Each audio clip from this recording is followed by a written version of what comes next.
Hello and welcome everyone to this rather forward-thinking interview we have today in the light of a recent publishing of the Why Wayleaves Matter paper that Netomnia helped co-collaborate with a few of our fellow industry bodies. And what better person to talk about this paper and the whole context around why Wayleaves do matter than Netomnia's very own Director of Business Development for the property sector, Sophia Koopman. Sophia, how are you? Good. How are you, Jordan? Thank Yeah, you. we're doing well. I think it's a rather exciting time at the moment, especially regarding this paper. Really calling for some legislative change and ultimately one that will benefit everyone involved.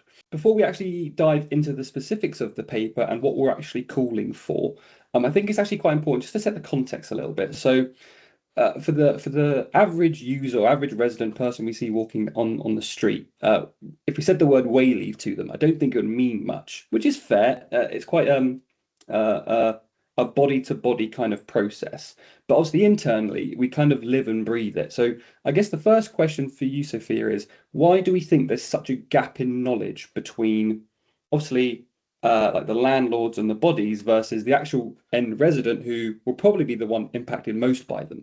Gap in knowledge is just by that very word, wayleave. Mm. It installs the fear, but actually it's just a permission, a written permission that we need.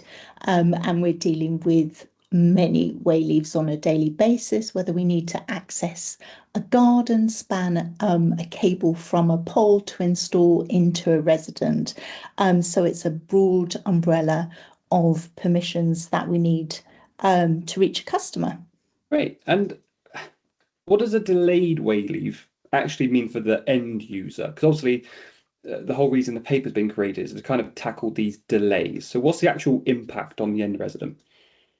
So many different impacts. A delay can actually result in a cancellation because we can get a refusal, and it's kind of just reduces inequality here. So a delayed way leave, just to explain that, can be waiting for a landowner to give permission. The landowner, in very few cases, might say, look, we need to see the customer order in order to fulfill your request.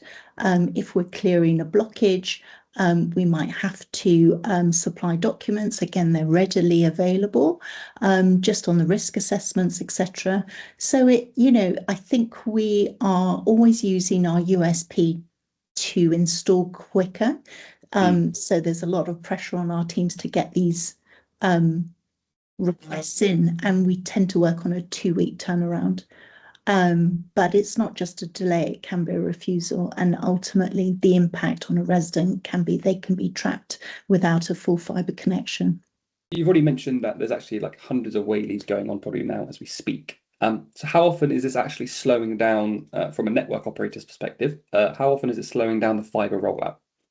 Slows down all the time in terms of you've got almost two work streams in terms of accessing permissions from developers, housing associations, and then also permissions that you need from a neighbour to access a garden, etc. So if you take the example that you've got residents that live in new builds, they're usually post 2000 builds. Um, We've got exceptional relationships with developers, house builders across the UK.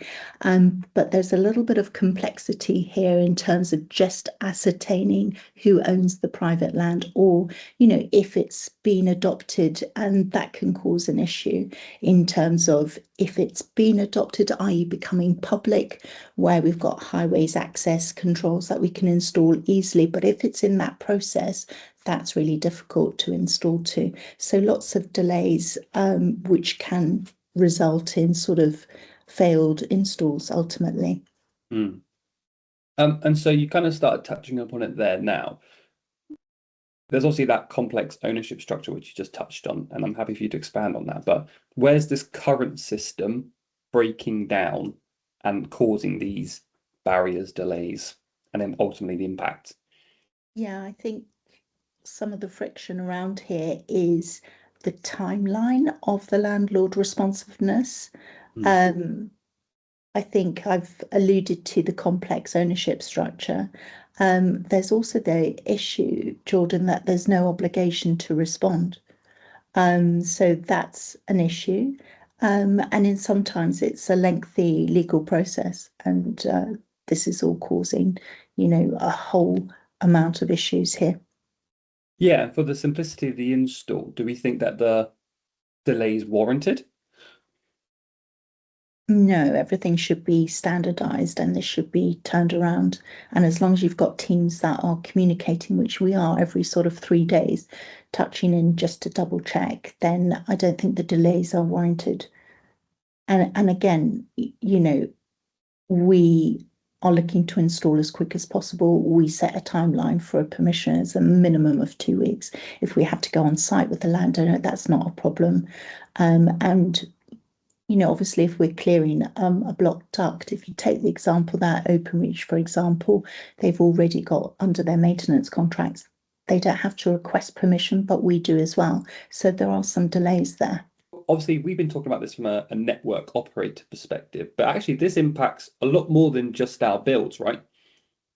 Yeah, it does. I mean, the UK's government target is clear. It's gigabit capable broadband to 99% of premises by 2032. This latest goal can only be achieved if the country unlocks access to millions of homes where builds stall. But because permissions aren't there, plus in some cases that the duct infrastructure isn't there, the Wayleave dependent properties, if you say they are between 20 to 30% of UK housing stock, without solving these issues, the national targets are looking impossible. And then isn't there also like or the impact of poor connectivity in itself as we move towards, I'm not going to say uh, an AI-driven future, but obviously modern households have evolved even over the last 20 years. So even just that poor connectivity in its own in today's modern age can also just be a real hindrance to some people. Yeah, particularly in the multi-dwelling properties. So the full fibre may pass the building, but the residents in a block of flats can't order it unless there's consent from the freeholder. So there's pockets of digital exclusion, as you rightly point out. And it's quite interesting that the Wayleaves or hard to reach are seen as sort of a rural problem, but that's actually not the case. At the top of the call, obviously, we've mentioned that a recent paper, Why Wayleaves Matter, has been published, co-collaborated and created by ourselves here at Atomnia, along with help from Inca, Adept, the Kent County Council, and the Greater Manchester Combined Authority to encourage DSIT in improving this legislation that's kind of, I'm not saying encouraging these barriers, but making these barriers a lot more possible. Um, I think there's 2 points here, one of them being the question and one of them being something to highlight of the fact that there is such support from a range of entities, from network operators like ourselves to, I say governing bodies, but county councils and independent associations. I think it speaks volumes to actually how much this is a real issue that people aren't really addressing. So maybe you could add on to that, but then also in answer to the second question of what is the paper actually proposing DSIT do about this? Okay, so I'm going to answer your second bit first and go backwards, but we should get to the result here. So what are we proposing? We are proposing a national coordinated fix to the Wayleave system so that network operators can upgrade flats, social housing, private land homes, and other Wayleave dependent properties quickly, consistently, and fairly. And in practice, just going back to your earlier question, what does this mean? It means raising awareness and skills amongst landlords and housing bodies, expanding government consultation to cover all property types. It actually involves rolling out mandated agreements nationally. For example, there are standard agreements, but if we get something that is a bespoke agreement, it just gives further delays, complexities, etc. So again, just that consistency all the time. And in terms of MDUs, We need to streamline the building safety regulator approvals. We need to create simple processes for supporting competition and no exclusivity to one provider. We need funding for digital champions. It does exist, but it's not sort of national. We need to introduce, and I like to use the word remedies, when landlords refuse access. So how would this change in practice? We think that the system is slow, inconsistent, bureaucratic, and we need to really fix the so-called broken system so that landlords know exactly what forms, processes, and standards to follow. Councils and housing associations, for example, should have agreed repeatable frameworks, for example, those access to MDUs. Wayleave negotiation should stop stalling for months, even years. And operators ultimately in this way would not hit these administrative dead ends. What they're looking for is if they're going on the street, that they need access to those blocks of flats as an example and be ready to install. And also to really uncomplicate, demystify the process of installation. It's not as overcomplicated as one might think. So a lot of change then, that's for sure. Yeah. And just to kind of point out, it kind of I think for the average user hearing this, or particularly maybe like a landlord themselves, they might thinking that they're being the ones villainized because they're not doing X, Y, Z. And it's not a case of that at all. This is a case of just collaboration of a landlord will have their best interests at heart, and that's absolutely fine. And this isn't to say, oh, we're going to come in and ask this change to happen so that you can now no longer do what you want to do. This is just a pure collaborative process of actually enabling better access to residents. Do you want to just touch on the potential concerns that someone might have as a property owner, or like what I guess what's the other side of the coin here that you can understand they're being reasonable about it, but ultimately we can kind of nullify those concerns? Yeah, I think it's a fair question, Jordan. Um, I think there needs a stronger, cleaner access legislation which ultimately benefits property owners. And I often sort of look at the sort of long standard agreements into multi-dwelling units, and it's a longer access way leave permission. And actually, just legally, it's really weighted in favour of the landowner in terms of indemnity. But let's just break it down to it's advantageous to landlords. There's no cost to the landlord. You know, the property owner doesn't have to pay for the upgrade and they actually gain from it.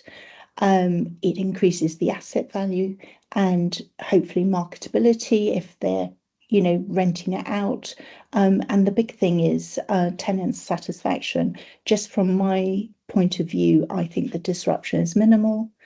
And it's tightly controlled. I think we really must focus on that. Modern installation techniques are quick, tidy, non-intrusive, and in most cases, reinstatement just comes under very strict controls. Yeah, so this is the proposed changes are all about like enabling progress as opposed to taking away rights. This isn't a you must do this. It's a how can we make this invitation to upgrade these flats easier as opposed to being so large and worrisome. Yeah. I think the most Perfect. important thing is that again, residents they shouldn't be left with obsolete infrastructure, and it's Mm. going to benefit the landowners Mm. ultimately in this process. So the benefits are kind of clear from us from a network operator perspective. The landlords you just touched about, they get a lot out of this, and of course the residents do as well. But for other maybe governing bodies or councils out there, they're kind of hearing this, kind of going, actually, that's something that we like the sound of and can make our lives easier. What's the benefit for councils to try and get involved in this process as well?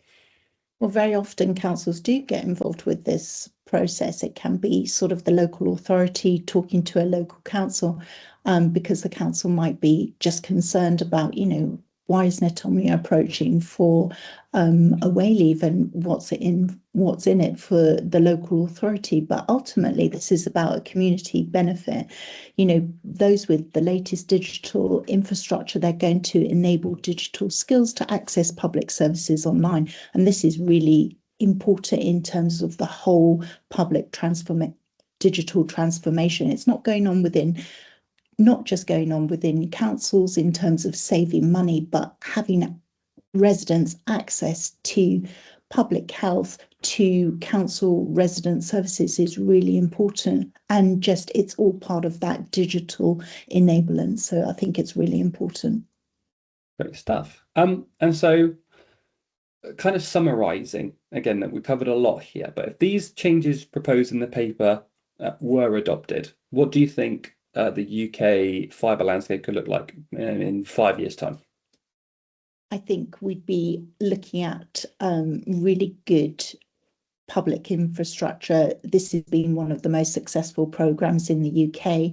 I think within 5 years, we're looking at a different picture if we fix this national system and make things consistent and less complex. So yeah, I think the future's bright. And then to close off, Sophia, if there are any policymakers watching this, what are you saying to them?